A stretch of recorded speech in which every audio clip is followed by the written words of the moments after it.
Di dalam nama Tuhan Yesus kami berdoa.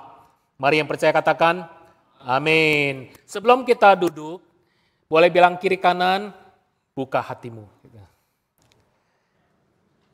Oke, silakan duduk. Ya. Shalom saudara. Ya. Tadi saya minta izin sama Pak Yohanes Budi, Pak boleh nggak saya nggak pakai jas?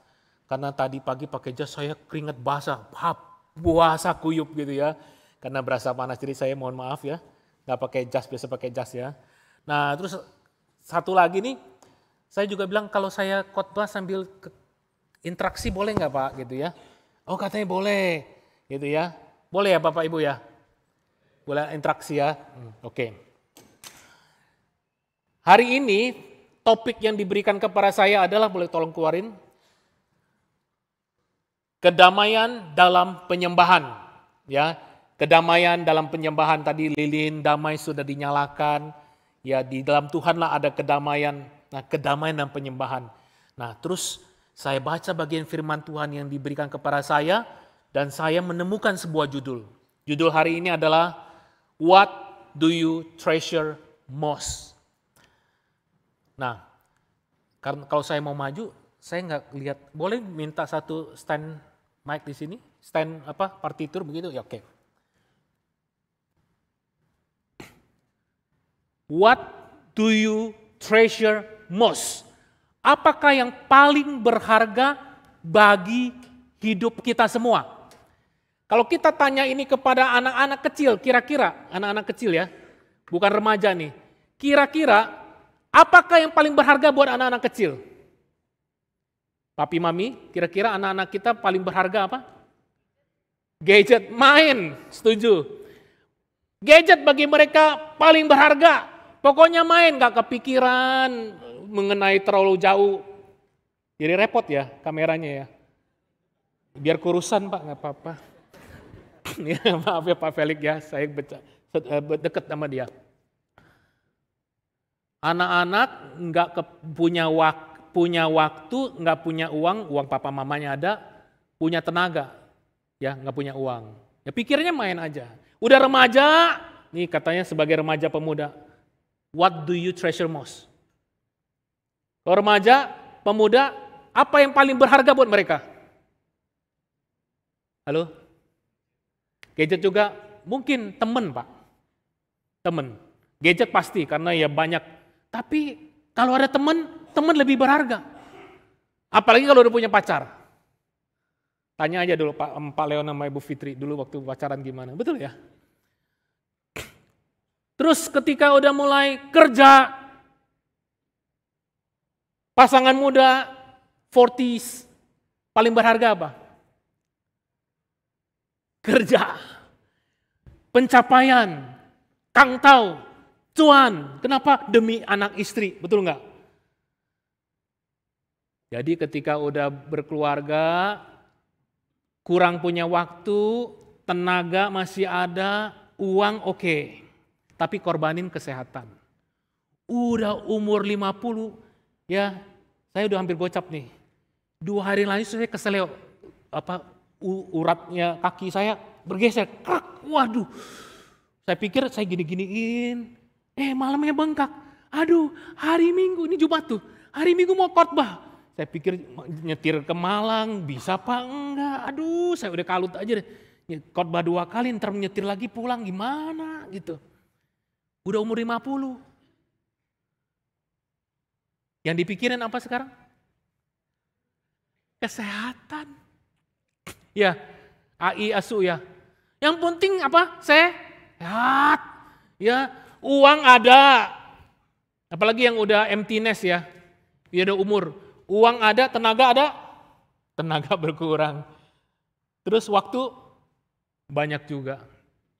Hidup kita ternyata apa yang paling berharga, paling penting itu enggak menentu. Kalau dibilang anak-anak sangat menghargai gadget, saya setuju. Anak saya kalau nggak diatur repot. Tapi satu malam ya kami bangun pagi itu udah wah biasa keruutan pagi hari dah. Waduh, bangunin anak-anak cepet sekolah segala macam, siap-siap segala macam. Akhirnya biasanya kumpul di rumah cuma makan malam. Waktu kumpul makan malam, kami habis makan, terus kita duduk di dekat meja makan, ada peraturan, nggak boleh gadget waktu di sekitar meja makan. Nah, habis itu kami ngobrol cerita ngorang ngidul, sempet 2 anak saya berantem dulu, ya bertengkar sedikit lah, juga bisa gini. Terus kami ngobrol cerita. Saya seneng loh, dengerin saya cerita, anak saya cerita, dia ngomong. Setelah selesai, saya udah di kamar nih. Saya udah di tempat tidur.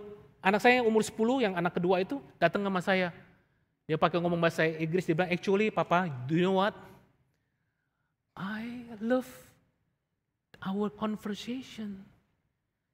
Bisa ngobrol-ngobrol kayak tadi itu, I love more than gadget and games.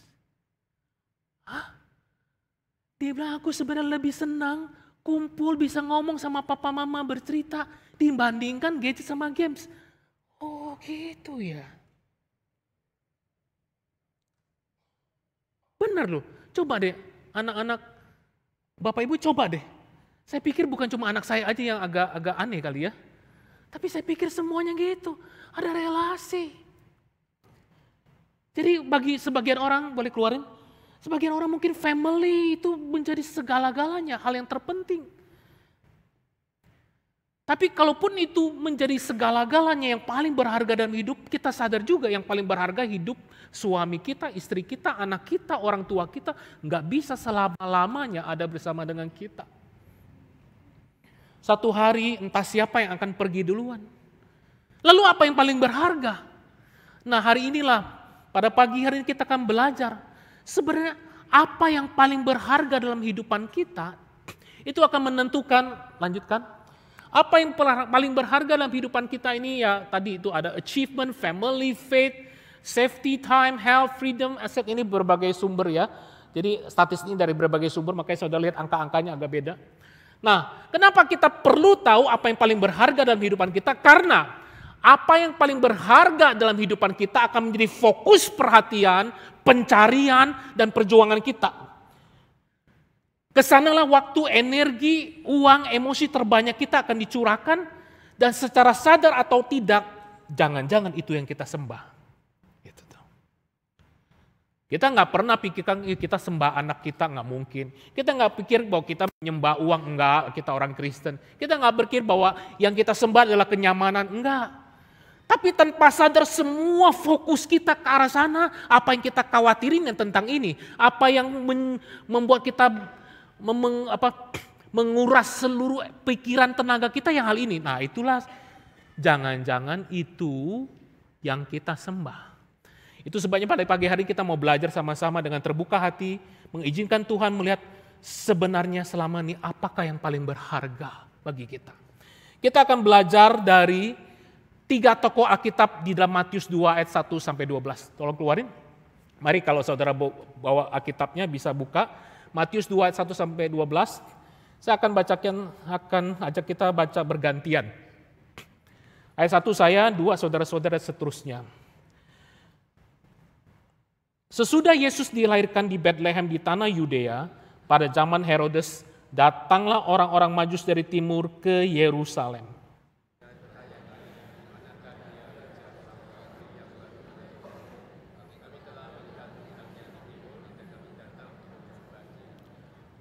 Ketika Raja Herodes mendengar hal itu, terkejutlah ia beserta seluruh Yerusalem.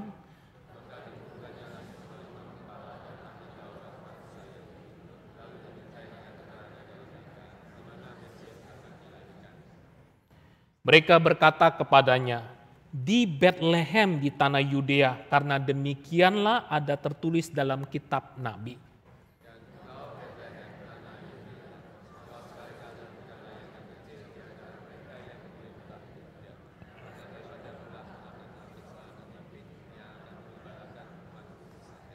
Lalu dengan diam-diam Herodes memanggil orang-orang Majus itu dan dengan teliti bertanya kepada mereka, bila mana bintang itu tampak.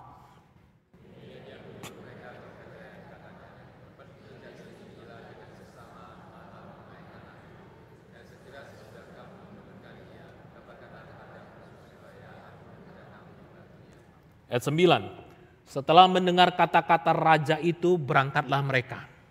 Dan lihatlah, bintang yang mereka lihat di timur itu mendahului mereka hingga tiba dan berhenti di atas tempat di mana anak itu berada. Maka masuklah mereka ke dalam rumah itu dan melihat anak itu bersama Maria ibunya, lalu sujud menyembah dia. Mereka membuka tempat harta bendanya dan mempersembahkan persembahan kepadanya, yaitu emas, kemenyan, dan mur. Bersama dengan saya. Dan karena diperingatkan dalam mimpi supaya jangan kembali kepada Herodes, maka pulanglah mereka ke negerinya melalui jalan lain. Apakah yang paling kita hargai, paling berharga bagi kita? What do you treasure most? Kita akan melihat apa yang paling berharga dengan kita melihat, belajar dari 3 tokoh. Nah, dari tokoh yang pertama yang kita akan pelajar adalah dari perbandingan orang Majus dan para imam dan ahli Taurat. Kita perbandingkan, coba ya. Apa yang akan kita lihat? Siapakah orang Majus?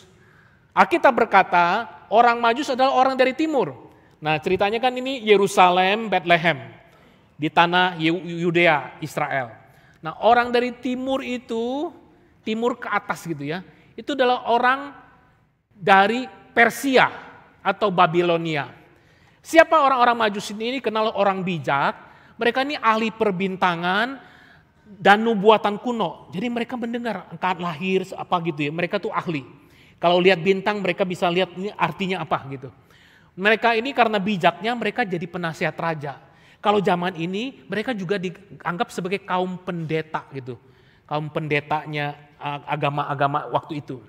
Nah, mereka dengan kondisi yang kebijakan mereka, kemampuan mereka itu dihormati.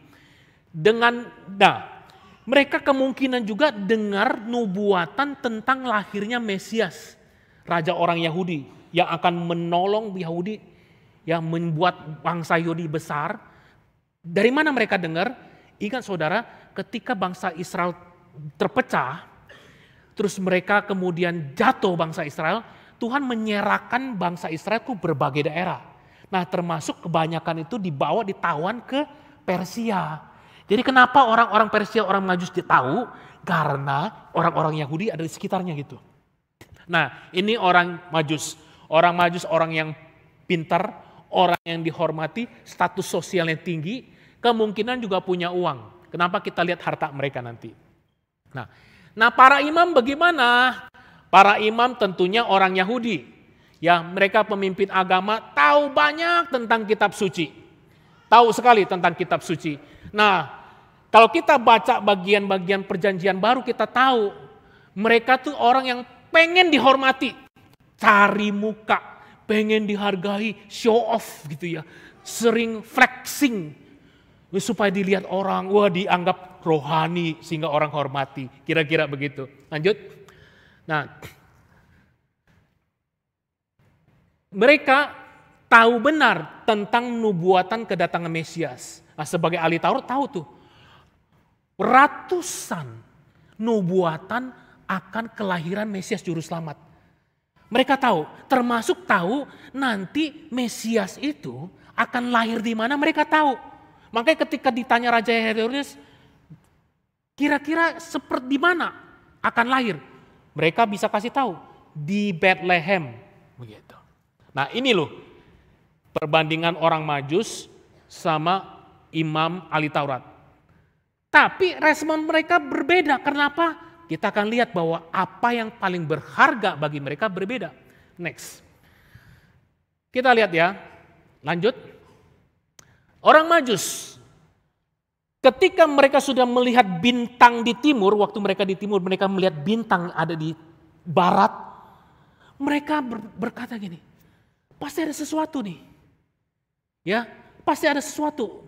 Mereka dengar nubuatan bahwa ada Mesias yang hadir dan mereka membaca, mereka punya firasat mungkin ini ada sesuatu, seorang raja yang agung luar biasa akan lahir, mereka datang.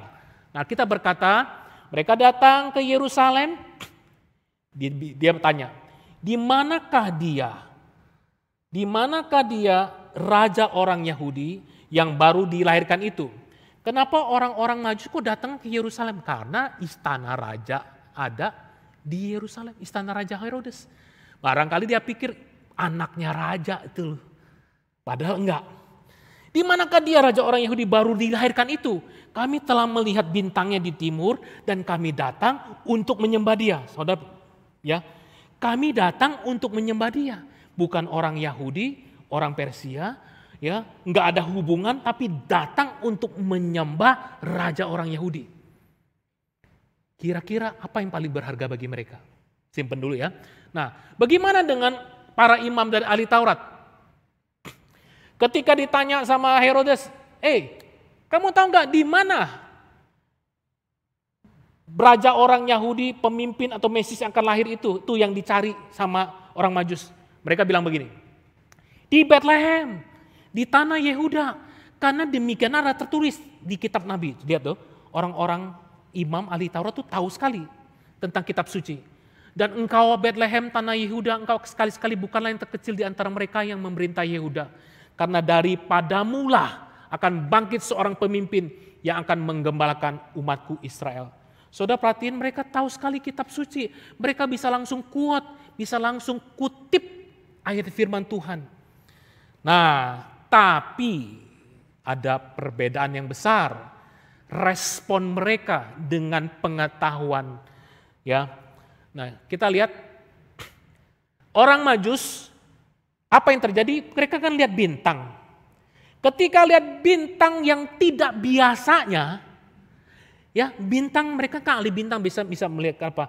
Oh, ini rasi bintang biduk, ya, misal rasi bintang apa, mereka bisa mengerti begitu. Nah, ini ada bintang yang mereka lihat waktu di timur. Di barat itu ada satu bintang yang aneh, yang tidak biasanya. Itu membuat mereka jadi curious, jadi pengen tahu, mereka mencari. Nah, saudara, pernah nggak dalam kehidupan saudara terjadi sesuatu yang tidak biasa? Ada pengalaman unik yang aneh, yang jarang sekali terjadi. Jangan-jangan itu terjadi ketika sebenarnya Tuhan sedang menarik perhatian saudara dan saya. Seperti Musa, waktu dia mengembalakan kambing dan domba, dia ngeliat ada semak belukar dengan api keluar dari semak belukar, anehnya kok nggak kebakar, nggak ada bau gosong gitu. Dia datang, lihat saudara. Jadi kalau ada sesuatu terjadi dalam kehidupan kita yang aneh, yang nggak biasa, jangan-jangan sebenarnya Tuhan lagi menarik perhatian kita untuk datang kepada Dia. Termasuk kejadian ada sakit penyakit, ada sesuatu yang aneh gitu. Barangkali Tuhan lagi menarik perhatian saudara dan saya supaya kita stop dan datang kepada Dia. Tahun 2021 awal kami itu udah linglung hati kami ya, saya sama istri udah linglung. Anak-anak juga kami kasih tahu, rasanya Tuhan suruh kita pulang deh. Waktu itu kami menggembalakan di Kanada, suruh pulang dah. Ya. Tapi 2021 lagi COVID, saudara. Terus berapa lama kemudian Delta lagi. Waduh. Jadi kami harus memilih nih, mau pulang, karena kalau enggak gini kami yang mesti extend lagi permitnya. Tapi kalau memang mau pulang, ya nggak usah di-extend, kan mahal. Jadi tanggal berapa tuh waktu 30 Juli 2021 permitnya kami habis begitu. Ya izin tinggalnya habis, kalau kami nggak perpanjang ya harus pulang. Tapi kalau kami perpanjang ya, tapi masalahnya saya merasa bahwa Tuhan tuh suruh pulang untuk lakukan sesuatu di Indonesia. Aduh susah hati nggak mau saudara. Kenapa? Nyaman, ya di Kanada enak, ada gajinya dolar kan. Ya jadi pendeta sih nggak bisa kaya, di Kanada nggak bisa kaya kalau jadi pendeta.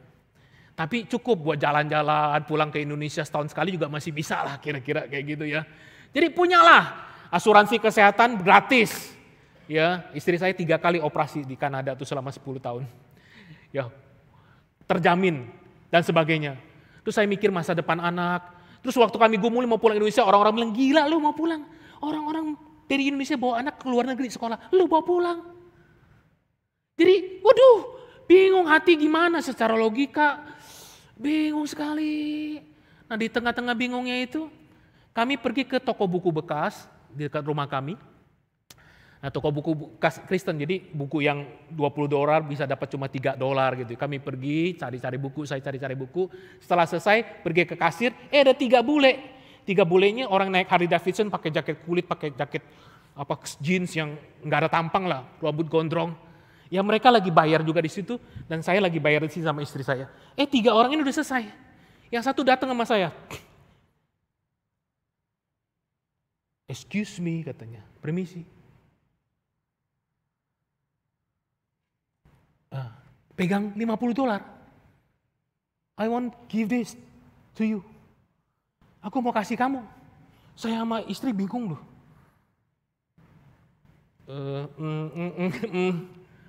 Ambil, take it, ambil. Saya lagi mikir, kenapa sih dikasih saya kayak homeless apa ya? Ya saya lagi bikin baju saya lancai kali apa gitu ya. Kok dia ngasih duit gitu kayak pengemis? Kan bukan pengemis, enggak, kayaknya saya sama istri oke kok waktu itu penampilannya, mukanya juga oke kok, enggak memprihatinkan gitu loh. Oke kok. Terus saya bilang, saya dalam kebingungan saya tanya sama dia, what for? Buat apa? Kayak to support your ministry katanya. Untuk mendukung pelayananmu.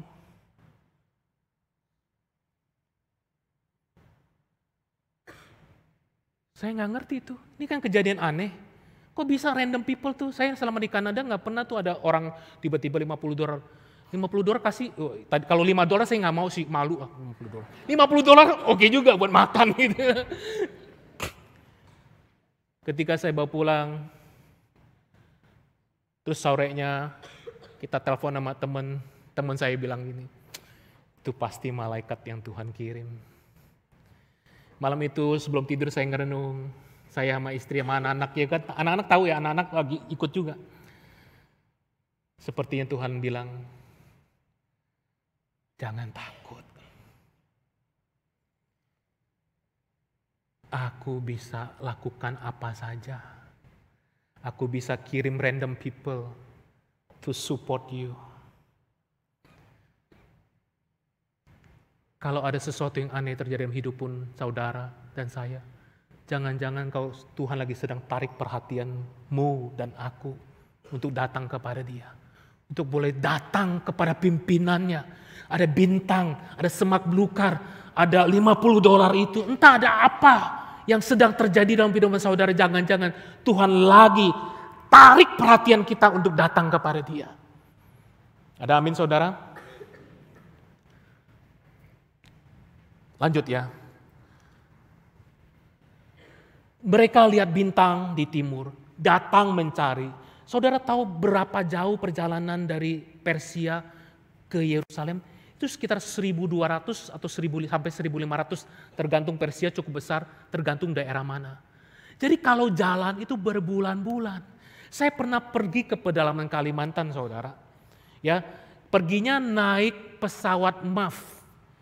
Naik di pesawat cuma 15 menit. 15 menit. Ketika ada di pesawat itu, di baling-baling itu kami cuma 4 orang sama pilotnya cuma 4 orang berserta barang-barang. Terus 15 menit saya tanya sama pilotnya, bule waktu itu. Kalau misalnya jalan kaki, perjalanan darat berapa lama? Dia bilang, ya 3 hari Pak. Bener loh, 15 menit pedalaman hutan Kalimantan itu 3 hari perjalanan lewat jalan hutan, lewat sungai 3 hari.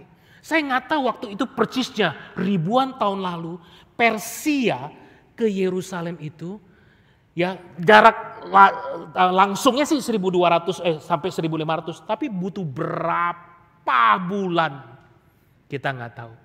Pasti berbulan-bulan. Udah pasti jauh berbulan-bulan, melelahkan, bekalnya berapa banyak uang yang harus disiapin, perlu makan, repotnya. Saudara perhatiin, resikonya yang harus diambil, nggak ada cuannya itu, keluarin duit iya. Tapi mereka punya hati yang haus. Mereka udah lihat tanda, mereka punya feeling ada sesuatu. Ada Tuhan yang mereka tadinya belum kenal, ada raja segala raja yang memanggil mereka untuk datang berjumpa dengan mereka. Bagaimana dengan saudara? Selama ini ikut Tuhan ke gereja, ibadah GKL, Elion, Satelit. Adakah saudara punya hati yang mencari Tuhan? Bukan cuma datang ke gereja, tapi saudara bilang, Tuhan aku mau berjumpa dengan Tuhan. Atau kita lebih kepada seperti ahli Taurat, imam-imam. Mereka nggak melihat bintang, mereka dengar tentang bintang dari orang Majus. Terus apa yang terjadi? Responnya apa? Kalau kita baca tadi responnya ada nggak? Nothing. Mereka nggak ada respon apa-apa, saudara. Kenapa mereka nggak respon apa-apa? Kenapa? Apakah mereka takut akan Raja Herodes? Kenapa takut? Iya dong. Ini ada berita tentang raja yang baru lahir. Herodes kan raja waktu itu. Lah kenyataannya di istana nggak ada anak yang baru lahir. Anaknya nggak ada tuh calon raja, nggak ada. Lah kalau ada tiba-tiba orang bilang lihat bintang, mereka yakin sekali jalan berbulan-bulan, dia pasti mikir kan, kok ada orang yang bersedia jalan berbulan-bulan, ngabisin duit, ngabisin waktu segala macam. Pasti ini serius gitu ya. Nah sekarang kalau mereka respon, ntar jangan-jangan aku mati nih sama Raja Herodes gitu. Nah ini pikiran saya. Tapi kalaupun mereka takut sama Raja Herodes, kan bisa sembunyi-sembunyi ya. Ya nggak usah ketahuan Raja Herodes dong. Tiba-tiba sembunyi-sembunyi aja. Ngomong sama orang Majus, Jus ikut dong. Ya, Majus maksudnya. Ikut dong. Sembunyi-sembunyi ikut, bisa kan begitu? Tapi nggak terjadi.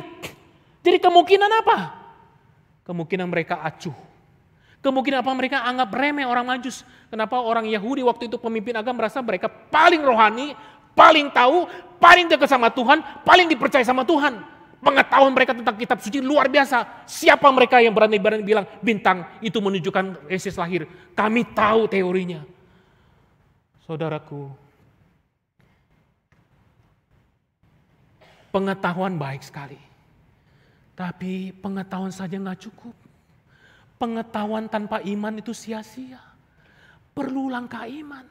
Bahkan bagi imam ahli Taurat, pengetahuan mereka justru menjadi perangkap mereka untuk bisa terbuka akan kehadiran Sang Mesias. Saudara. Ini dia kontras antara orang Majus dan para imam, saudara. Nah, saudara-saudara kalau perhatiin di sini, ketika orang Majus datang mencari anak yang dilahirkan itu, itulah perjumpaan pertama kali orang non-Yahudi berjumpa dengan Sang Mesias. Ya, awal-awal siapa yang ketemu sama bayi Yesus, masih ingat gak? Yang ketemu sama bayi Yesus itu pertama kali siapa? Gembala-gembala, orang Yahudi asli. Orang-orang rendah, orang yang dianggap tidak berharga waktu itu. Tapi Tuhan angkat mereka. Nah kali ini dari kalangan intelek, dari kalangan orang tinggi, kalangan orang dihormati. Mereka bukan orang Yahudi. Mereka diberikan kesempatan, ditarik Tuhan untuk datang. Mengenal dia, menyembah dia. Saudara, dari sini kita melihat berita tentang keselamatan. Ya, itu berita bagi segala bangsa. Berita bagi segala bangsa. GKL Elion Satelit, seberapa kita juga rindu, haus bahwa berita ini boleh dikenal, boleh orang makin banyak orang bukan sebangsa boleh mengenal Tuhan. Saya melihat muka-muka di antara kita ini mayoritas Chinese, betul ya? Mayoritas Chinese. Seberapa kita yang Chinese termasuk saya ini, kita melihat orang yang bukan Chinese itu, lihat mereka itu berharga, mereka itu diperjuangkan Tuhan. Bahkan orang-orang Majus yang bukan Yahudi itu diberi kesempatan untuk berjumpa dengan Tuhan setelah orang-orang Yahudi, para gembala itu, saudara. Rindu gak bangku-bangku kosong tuh, di atas masih kosong banyak sekali. Boleh juga diisi oleh berbagai suku bangsa. Tadi ada Batak, ada Jawa, ada Sunda, ada Madura datang bersama-sama mengagung-agungkan pujian kepada Tuhan. Wah, indah sekali. Saya waktu di Vancouver itu multi nations. Ya, waktu saya dalam ibadah, saya ada di sebelah orang Afrika, orang Eritrea, orang Filipin, bule, Caucasian dan sebagainya. Ketika kami sama-sama serentak bernyanyi, aduh, saya merasakan seperti gambaran surgawi, di mana segala suku bangsa akan menyembah kepada Tuhan. Wow, ini loh isi hati Tuhan.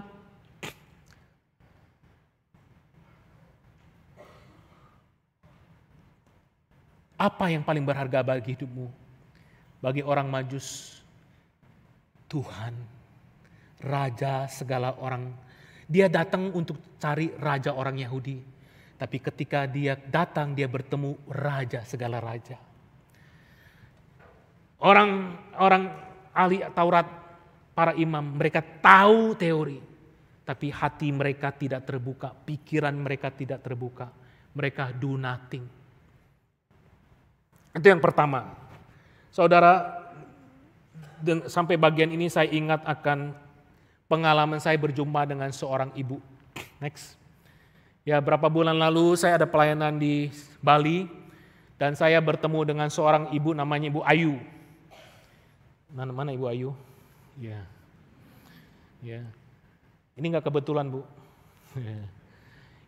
Sungguhan. Jadi saya sudah minta izin sama Ibu Ayu. Ya, oh silakan Pak, ceritain aja nggak apa-apa. Nah, jadi saya ceritainnya. Ibu Ayu ini orang Bali asli Hindu. Nah, dia cerita bagaimana malangnya hidup dia. Jadi waktu dia masih kecil sekali, papa mamanya sudah nggak ada. Ya, papa mamanya sudah nggak ada, terus dia besarin sama kakek neneknya. Dibesarin sama kakek neneknya dengan kondisi yang sangat minim. Kemudian umur 12, Ibu Ayu ini kakek neneknya meninggal, cuma kaca sebulan, entah saya lupa kakeknya atau neneknya duluan, kaca sebulan terus meninggal. Sejak umur 12 dia sebatang kara. Nah, karena sebatang kara ini dia harus kerja supaya bisa dapat makan, tapi dia juga pengen sekolah, sehingga sambil kerja dia sekolah gitu. Kerja di mana? Pertama-tama dia kerja di bantuin bidan. Nah, bantuin bidan, dia bantuin di sana, bisa dapat makan, bisa dapat tempat tinggal, sampai kemudian dia bisa ngekos. Nah, di tempat kos inilah dia ketemu sama ibu kos yang punya rumah itu Kristen. Dan dia lihat sekali-sekali ada orang, teman-temannya si ibu kos itu kumpul di rumah nyanyi Kristen ya, nyanyi logat rohani, berdoa, mulai ada kerinduan. Di tengah-tengah rasa lonely, rasa nggak punya siapa-siapa, kok dia merasa ini seperti Tuhan lagi narik dia untuk datang, tapi dia nggak berani, dia nggak mau, ya. Tapi lihat makin lama kayak semakin dorongan itu begitu kuat untuk ayo, tapi dia nggak berani begitu. Sampai satu kali dia cerita, ketika dia pulang hari itu dari kerja, udah capek sekali kan sekolah sampai kerja ya capek sekali. Dia sampai di kamar kos, dia rebahan capek sekali. Dia antara tidur atau setengah tidur, dia melihat seperti ada bersinar yang terang sekali. Ada sosok putih yang wajahnya nggak kelihatan Pak Kris, katanya saya nggak bisa lihat wajahnya karena terang sekali, saya nggak bisa lihat wajahnya. Tapi saya melihat ada tangan yang terulur. Saya nggak ngerti maksudnya apa Pak Kris. Ketika saya cerita sama ibu kos kasih tahu itu Tuhan Yesus. Ibu kos kasih buka Alkitab Matius 11:28. Marilah kepadaku yang letih, lesu dan beban berat. Aku akan memberi kelegaan kepadamu. Hari itu dia bilang, Tuhan, aku capek hidup sendiri. Aku sebatang kara ya Tuhan. Aku letih lesu Tuhan. Aku mau percaya kepadamu. Hari itu dia datang kepada Tuhan, seminggu kemudian dibaptis. Long story ya, short ya. Sampai ketemu sama saya, dibilang, Pak Kris, sejak saat itu saya ngerasa Tuhan hadir dalam kehidupan saya. Saya nggak sendiri lagi. Ketika saya ketemu sama beliau, dia sudah punya suami, udah punya 2 anak, 1 remaja, 1 masih seumuran anak saya, saudara. Bahkan waktu saya di Bali, saya nginep di rumahnya. Dia bilang, Pak Kris, ini semua anugerah Tuhan.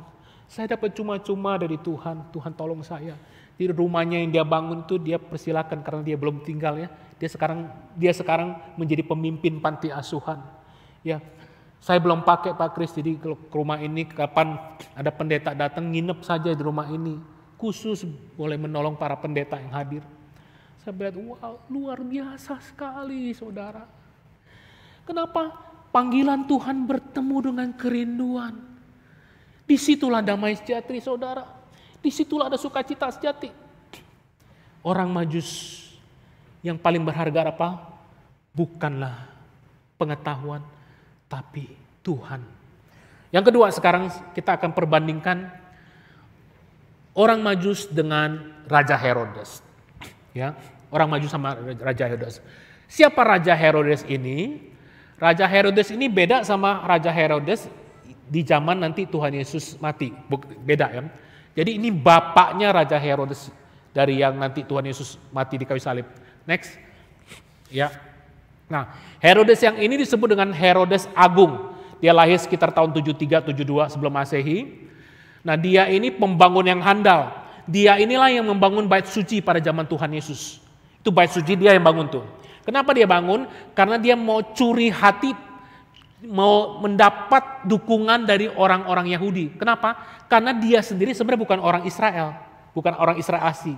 Ya, kalau orang Israel kan dari keturunan Yakub. Yakub punya 12 suku ya, 12 anak, jadi 12 suku Israel. Nah, Yakub ini kan punya saudara kembar Esau. Jadi ini Herodes tuh dari keluarga Esau begitu. Jadi nggak asli, dia berusaha ya, karena orang Yahudi sebenarnya nggak terima dia tuh, nggak menghormati dia. Jadi dia berusaha untuk baik-baikin orang Yahudi dengan bangun bait Allah.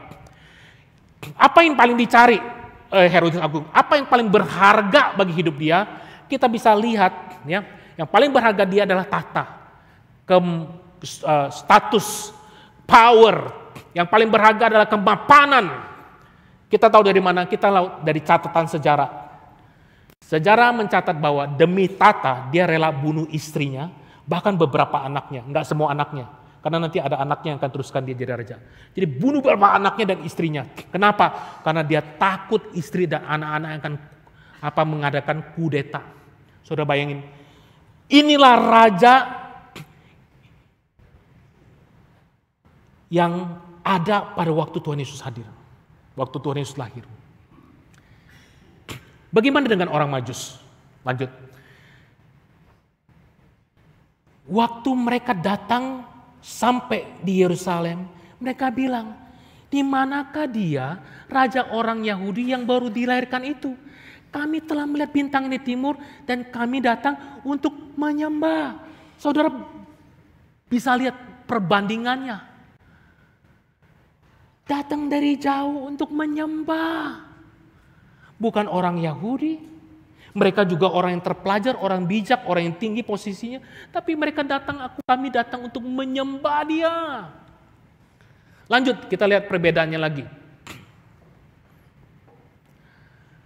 Ketika Raja Herodes mendengar perkataan orang Majus itu, apa yang terjadi? Terkejutlah ia beserta seluruh Yerusalem. Jadi terkejut sekali. Herodes terkejut sekali. Gimana nggak terkejut? Dia kan raja waktu itu, raja orang Yahudi. Tapi kok ada orang-orang jauh datang berkata ada raja orang Yahudi yang baru dilahirkan. Udah pasti kan jadi saingan kan? Padahal dia juga udah tanya sama orang-orang imam dan ahli Taurat, itu adalah nubuatan akan Mesias yang dinanti-nantikan oleh orang Israel.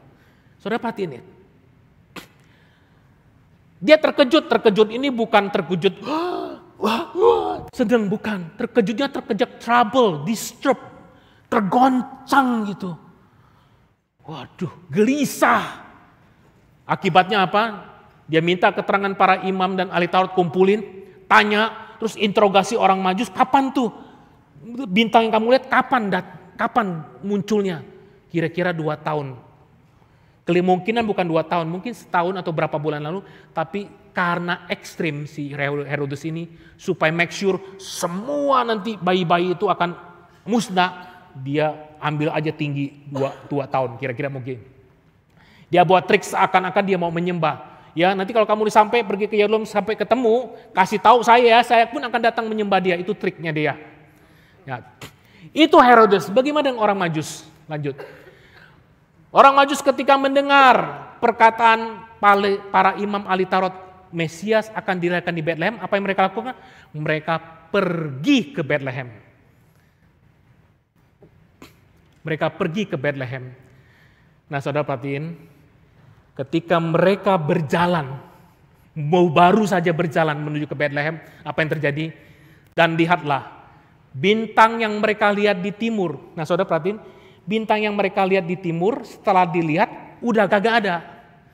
Jadi berjalan berbulan-bulan mereka jalan dari timur ke Yerusalem tuh nggak ada bintang, nggak ada, nggak bintang ikut, nggak. Tapi ketika mereka udah sampai Yerusalem, mereka mulai jalan ke Bethlehem, bintang itu muncul lagi, ngikutin mereka, kasih tahu berhenti di rumah anak itu.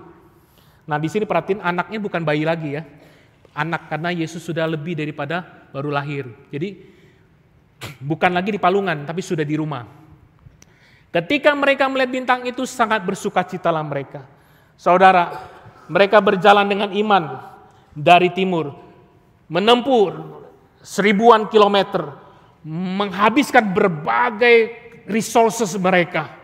Mereka datang mencari, pengen tahu, haus, datang untuk menyembah. Saudara, dan Tuhan menunjukkan jalannya.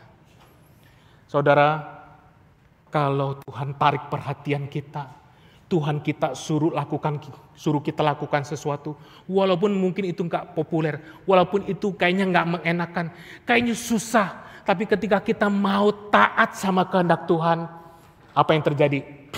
Saya tulis di sini. If God's will, God will. Amin nggak? Kalau itu kehendak Tuhan, Tuhan yang akan memampukan. Tuhan yang akan mencukupkan. Tuhan yang akan memberi engkau kekuatan.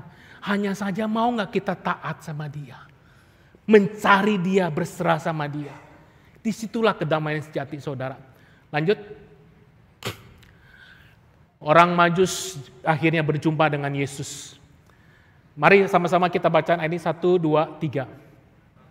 Masuklah mereka ke dalam rumah itu, melihat anak itu bersama Maria ibunya, lalu sujud menyembah Dia. Dia pun membuka tempat harta bendanya dan mempersembahkan kepadanya, yaitu emas, kemenyan, dan mur. Saudara, mereka ketika tiba di rumah Maria dan Yusuf, melihat anak yang berumur di bawah 2 tahun itu, anak ya Tuhan Yesus yang berumur 2 tahun, apa yang terjadi? Tidak di istana loh. Tuhan Yesus waktu itu mungkin tidak berpakaian yang megah, tapi mereka datang menyembah. Bukan saja menyembah itu memberikan hati. Mereka membuka treasure mereka, memberikan emas. Lanjut, memberikan emas, kemenyan, dan mur. 3 pemberian itu adalah pemberian yang sangat berharga, pengagungan kepada raja, saudara. 3-tiganya itu pengagungan kepada raja. Emas sudah tentu barang berharga sekali, melambangkan kekuasaan, kemuliaan. Upeti-upeti yang diberikan pada raja diberikan berbentuk emas. Ya, ini secara enggak langsung mereka itu menyatakan penghormatan, pengakuan Yesus adalah raja segala raja. Yang kedua, kemenyan. Kemenyan itu biasa dipakai di dalam ibadah-ibadah, saudara. Selain dari wangi-wangiannya, dipakai dalam ibadah. Satu simbol penyembahan dan doa kepada sosok ilahi. Secara mungkin mereka juga enggak sadar ya. Secara enggak sadar mereka itu sedang menyatakan keilahian daripada Tuhan Yesus. Pengakuan bahwa Yesus adalah sang anak Allah yang menjelma menjadi manusia. Kemudian terakhir, mur melambangkan kemewahan dan keagungan, kecantikan, kemolekan.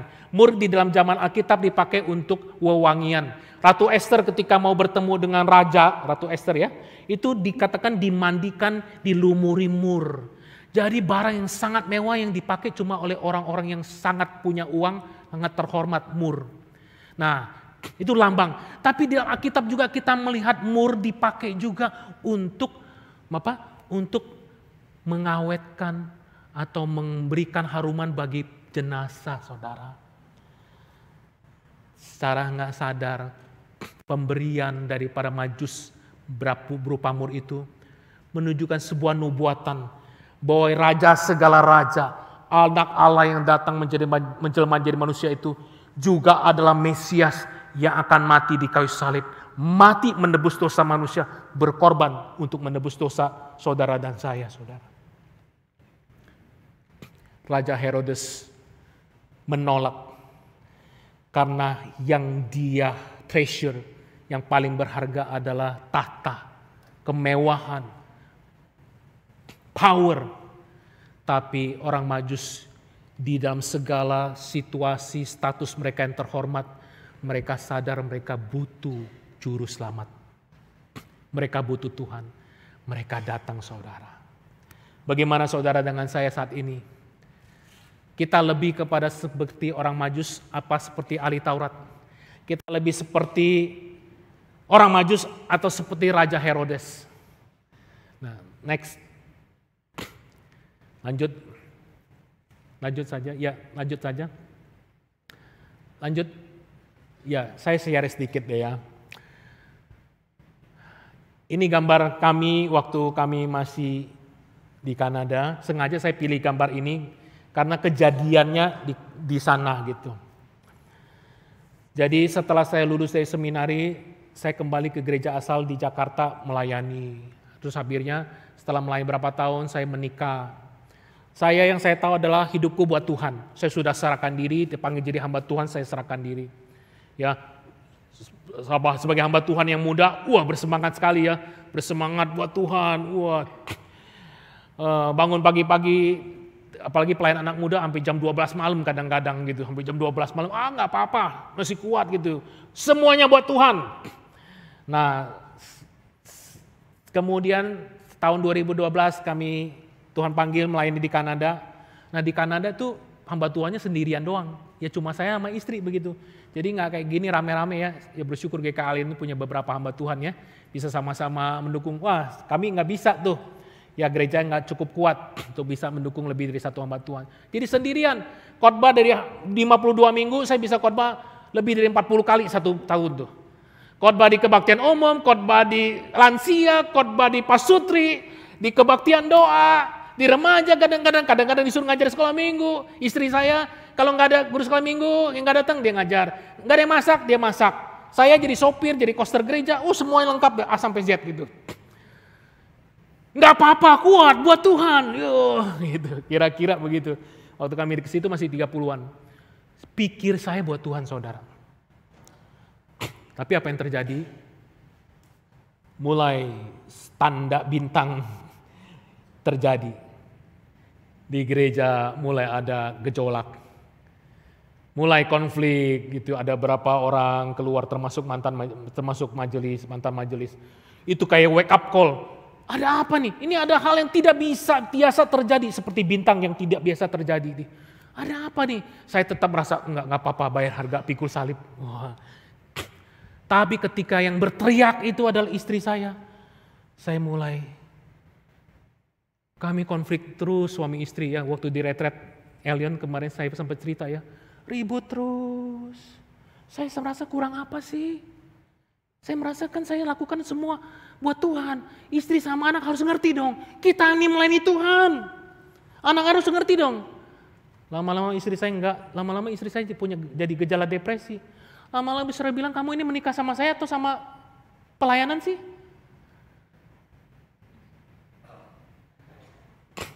Bukan istri saya nggak dukung pelayanan. Dia dukung sekali. Dia lakukan apa yang dia bisa. Tapi ada yang nggak beres dalam diri saya. Saya tadi nggak ngerti. Saya pikir semuanya buat Tuhan kok. Tapi ketika kejadian seperti itu, akhirnya sampai kami pikir kita mau pisah loh. Pendeta mau pisah. Wow, anak-anak terlantar, gak terurus. Saya terlalu sibuk pelayanan buat Tuhan. Saya pikir gitu. Tapi ternyata dalam hidupan saya ada spirit Herodes. Ya, ternyata yang saya pikir buat Tuhan sebenarnya buat pelayananku. Buat ambisiku menjadi seorang pendeta yang baik, yang berhasil. Ya, kalau ada orang kritik, aku terluka. Aku lagi. Istri dan anakku haruslah mendukung pelayananku. Bukan Tuhan. Jadi kejadian-kejadian itu menjadi sebuah wake up call. Tidak, saya dulu bukan benar-benar menghargai, yang paling berharga bukanlah Tuhan, tapi pelayananku, ambisiku. Di situ saya mulai bertobat, saudara. Mulai bertobat. Sampai hari ini puji Tuhan sudah kondisi lebih baik. Ya, kondisi istri saya hadir di situ, dia dengerin khotbah ya. Nanti kalau nggak setuju, bohong, dia akan protes pasti ya. Ya, sekarang kalau ditanya sama istri saya, dia akan bilang, oh Pak Kris sudah mendingan sedikit. Ya nggak kayak dulu, saya bisa lebih rileks. Ya, dulu saya tuh sampai korbanin kesehatan, kena batu ginjal, kolesterol, ya darah tinggi. Tekanan darah saya 200-120 waktu dicek sama dokter. Bisa game kalau nggak pensui kata dokter. Tapi saya merasa kuat waktu itu. Tapi hari ini dengan anugerah Tuhan, Tuhan datang menarik perhatian saya. Sadarkan saya bahwa yang paling berharga haruslah Tuhan. Bukan yang lainnya. Bagaimana dengan saudara dan saya? Bagaimana dengan saudara-saudara? Mari kita doa yuk.